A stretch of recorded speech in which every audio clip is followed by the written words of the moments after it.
నమస్తే. Welcome to our channel. Senior journalist Damu Balaji గారు ఉన్నారు. వారితో మాట్లాడదాం. సార్ నమస్తే సార్. నమస్తే అండి. కేటీఆర్‌కి హైకోర్టు షాక్ ఇచ్చింది సార్. ఏంటంటే ఆయన వేసిన క్వాష్ పిటిషన్ కొట్టేసి ఆయన విచారణ ఎదుర్కోమని హైకోర్టు ఆదేశించింది. దీని మీద మీ అభిప్రాయం సార్?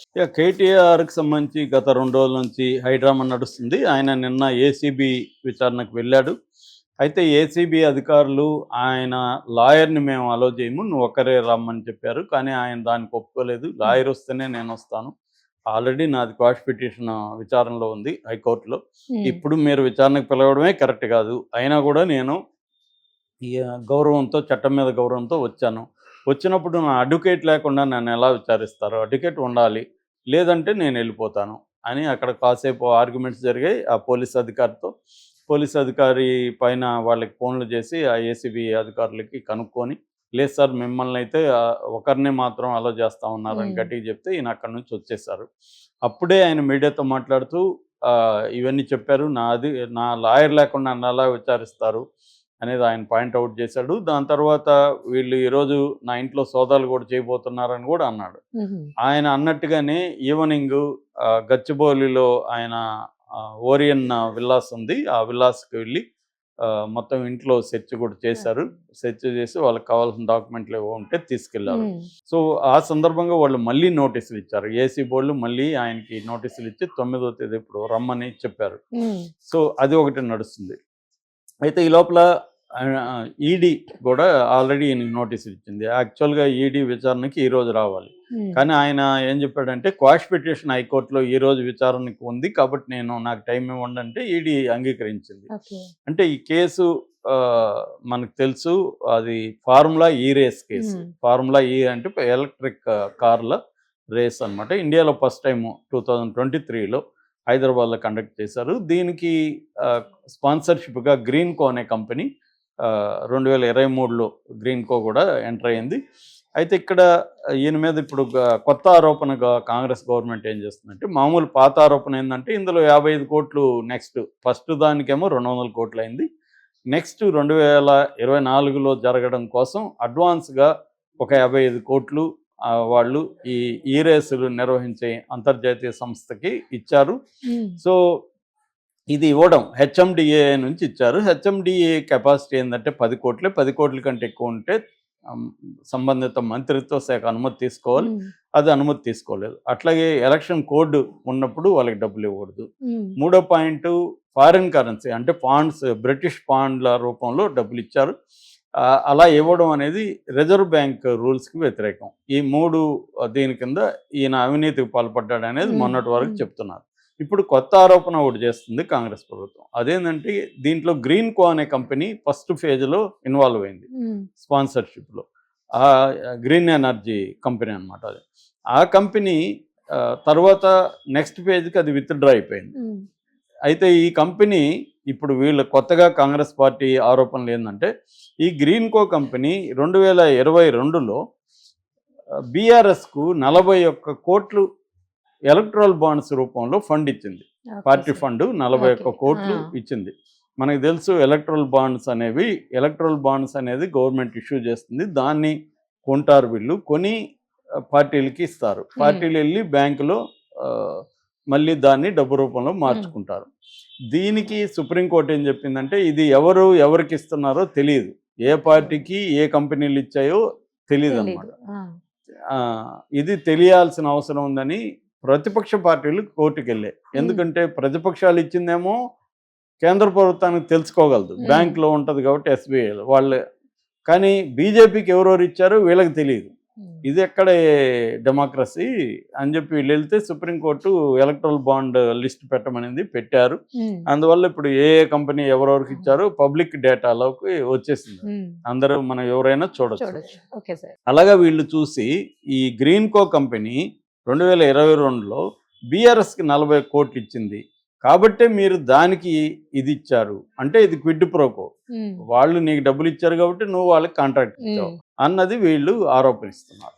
దానికి కేటీఆర్ కానీ బీఆర్ఎస్ సమాధానం ఏమిస్తుందంటే, ఇదే గ్రీన్ కో కంపెనీ కాంగ్రెస్కి కూడా 27 కోట్లు ఇచ్చింది, బీజేపీకి కూడా ఇచ్చింది. మరి వీళ్ళు మీకు ఇచ్చినప్పుడు మాకిస్తే తప్పేంటి? ఎలక్ట్రల్ బాండ్స్ అనేది పార్లమెంట్ ఆమోదించిన విధానం. ఉమ్, సో అన్ని పార్టీలకు ఇచ్చాయి. దేశంలోనే సెకండ్ హైయెస్ట్ 340 కంపెనీలు 1351 కోట్లు కాంగ్రెస్కి ఇచ్చాయి. మరి ఎందుకు ఇచ్చారు? ఇప్పుడు for example CM Ramesh BJP MP, ఆయన కాంగ్రెస్ పార్టీకి 30 కోట్లు ఇచ్చాడు. ఎందుకు ఇచ్చాడు? ఆయన కంపెనీకి హిమాచల్ ప్రదేశ్ కాంట్రాక్టు 1000 కోట్ల కాంట్రాక్టు హిమాచల్ ప్రదేశ్ కాంగ్రెస్ ప్రభుత్వం సీఎం రమేష్కి ఇచ్చారు కాబట్టి సీఎం రమేష్ 30 కోట్లు ఇచ్చాడు. ఇక్కడ మేఘా కృష్ణారెడ్డి ఇక్కడ ఉంటాడు, ఆయన జనసేన పార్టీకి 10 కోట్లు ఇచ్చాడు. ఎందుకు ఇచ్చాడు? ప్రతిపక్ష పార్టీలకు కూడా ఇస్తాయి ఈ కంపెనీలు. ఎందుకు ఇస్తాయంటే మన ఇష్యూస్ ఏమన్నా జరిగినప్పుడు ప్రతిపక్ష గోల చేయకుండా వాళ్ళని కొద్దిగా తగ్గండ్రా బాబు అన్నట్టుగా వాళ్ళకు కూడా డబ్బులు ఇస్తారు. ఇది ఇండియాలో జరిగే వ్యవహారం. ప్రతి కంపెనీ అధికారంలో ఉన్న పార్టీకి ఎక్కువ ఇస్తుంది, ప్రతిపక్ష పార్టీలకు కూడా ఎంతో కొంత ఇస్తుంది, రేపొద్దున మా మీద గోల చేయకుండా. ఇది జరుగుతూ ఉండే తతంగం. సో అలాగా ఈ గ్రీన్కో కంపెనీ మాకు 40 కోట్లు ఇచ్చినంత మాత్రాన మేము దానికి ఇచ్చామని మీరు చెప్తే మరి మీకు కూడా ఇచ్చింది కదా గ్రీన్కో కంపెనీ. అలాగే 340 కంపెనీలు మీకు కూడా 1350 కోట్లు ఇచ్చాయి కదా అని బీఆర్ఎస్ వాళ్ళు నాయకులు ప్రశ్నిస్తున్నారు. అంటే ఇక్కడ మనకు అర్థమవుతుండేది ఏమంటే అందరికి ఇస్తారు, కంపెనీలు ఇస్తాయి, కంపెనీలకి వీళ్ళు కాంట్రాక్ట్లు ఇస్తారు, ఇవి ఎంత డబ్బులు అనేది వెళ్తూ ఉంటుంది. లేకపోతే ఎలక్షన్లో అందరికీ తెలుసు, ప్రజలకు కూడా కరప్షన్ అనేది కామను. లేకపోతే ఎన్నికల్లో వీళ్ళు 100 కోట్లు 200 కోట్లకు ఎమ్మెల్యేలు ఎట్లా ఖర్చు పెడతారు? వీడికి ఎక్కడి నుంచి వస్తుంది డబ్బులు? అట్లాగే పార్టీలు 2000 కోట్లు పెట్టింది ఆ పార్టీ అంటారు, 2000 ఇంకొకరు 3000 కోట్లు పెట్టి అంత పార్టీ ఫండ్ ఎక్కడి నుంచి వస్తుంది? సో ఈ కంపెనీలు ఎందుకు ఇస్తాయి? ఇవన్నీ ఇవాళ జనాలకు కూడా తెలిసిపోయింది. కాకపోతే ఏంటంటే ఇవన్నీ లీగల్గా ప్రూవ్ చేయడం కష్టం.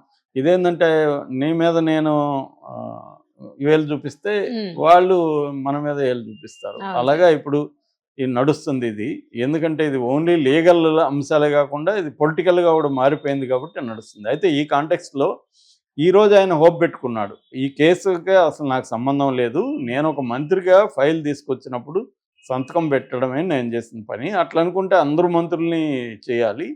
ఒక కార్యక్రమం జరిగింది, జరపకుండా డబ్బులు ఇవ్వలేదు కదా, జరిపి ఇచ్చాము. రెండవది ఇచ్చిన వాళ్ళ మీద పెట్టారు కానీ తీసుకున్న కంపెనీ మీద మీరు పెట్టలేదు, ఎఫ్ఐఆర్లో కూడా లేదు అది. ఇట్లాంటి పాయింట్లు లేవనెత్తి ఆర్గ్యుమెంట్స్ జరిగాయి బలంగా. ఎందుకంటే ఈయన కూడా సుప్రీంకోర్టు అడ్వకేట్లని, టాప్ అడ్వకేట్లు తీసుకొచ్చి ఇక్కడ దించాడు, సిద్ధార్థ దవే అని ఆయన్ని. అందరూ ఏమనుకున్నారంటే క్వాష్ అయిపోతుందేమో అనుకున్నారు. కానీ ఈరోజు కేటీఆర్కి హైకోర్టు షాక్ ఇచ్చిందని చెప్పాలి. క్వాష్ చేయడానికి కుదరదు, మేము విచారణలో జోక్యం చేసుకోము, రూల్ ఆఫ్ లా అనేది అందరికి ఒకటే, చట్టం అందరికి సమానం. నీ మీద పెట్టిన కేసు మేము తీసిస్తే రేపు ఇంకొకటి వచ్చి నా మీద పెట్టిన తీసామంటారు. కాబట్టి నీ మీద పెట్టిన కేసులు ఉంటాయి, నువ్వు విచారణకు ఎదుర్కోవాలి అనేది చెప్పాడు. ఇప్పుడు ఆయన్ని అరెస్ట్ చేసినా కూడా ఆయనకి దిక్కు లేదు, అంటే మళ్ళీ ముందస్తు బెయిల్కి వెళ్ళాలి.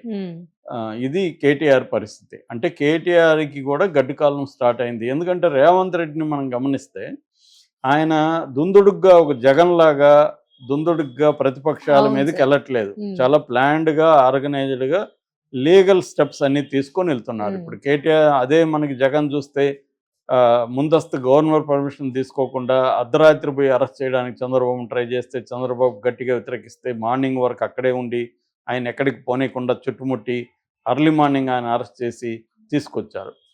కానీ ఇక్కడ అది చేయలే. ఇక్కడ ముందస్తుగా గవర్నర్ పర్మిషన్కి అప్లై చేశాడు రేవంత్ రెడ్డి. గవర్నర్ ఒక 1 మంత్ టైం తీసుకొని లీగల్ ఒపీనియన్ తీసుకొని గవర్నర్ పర్మిషన్ ఇచ్చాడు. ఆ తర్వాత కూడా లీగల్ కోర్స్ అంతా ప్లాన్ చేసుకొని తర్వాత ఈడీ కంప్లైంట్ ఇచ్చారు. ED enforcement directorate money laundering జరిగిందని వాళ్ళని నమ్మారు కాబట్టి వాళ్ళు కూడా ఎంటర్ అయ్యారు ఈ కేసులో. అలా చాలా పకడ్బందీగా వెళ్తున్నాడు రేవంత్ రెడ్డి. సో ఇది ఖచ్చితంగా మెల్లమెల్లగా స్టార్ట్ అయ్యి కేటీఆర్కి చుట్టుకునే అవకాశం ఉంది. అంటే ఒక్కసారి కానీ ఈడీ కానీ అరెస్ట్ కానీ చేస్తే బెయిల్ కూడా త్వరగా రాదు. మనకి వాళ్ళ చెల్లెలు కవిత విషయమే చూసాం కదా, ఆమె 6 నెలల పాటు జైల్లో ఉన్నింది.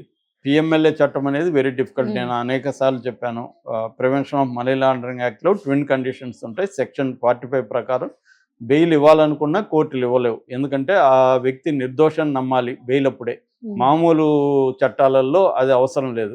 మామూలు చట్టాల్లో బెయిల్ ఎప్పుడు రిజెక్ట్ చేయాలంటే ఈ వ్యక్తి విదేశాలకు పారిపోతాడనా, లేకపోతే సాక్ష్యాధారాలని తారుమారు చేస్తాడని, సాక్షుల్ని బెదిరిస్తాడో లేకపోతే ప్రలోభపరుస్తాడని ఇవ్వరు బెయిల్ మామూలుగా అయితే. కానీ ఈ కేసులు అవి కాదు. ఈ కేసులో ముద్దాయి అసలు నేరమే చేయలేదని కోర్టు నమ్మాలి. కోర్టుని ముద్దాయి నమ్మించాలి. ఎలా నమ్మిస్తారు ఎవరైనా? సో అందువల్ల వెరీ డిఫికల్ట్ అనమాట బెయిల్ రాకపోవడం. అట్లాగే ముద్దాయికి బెయిల్ ఇచ్చిన తర్వాత నేరం చేయరని కూడా కోర్టు నమ్మాలి. ఇది కష్టమైన వ్యవహారం.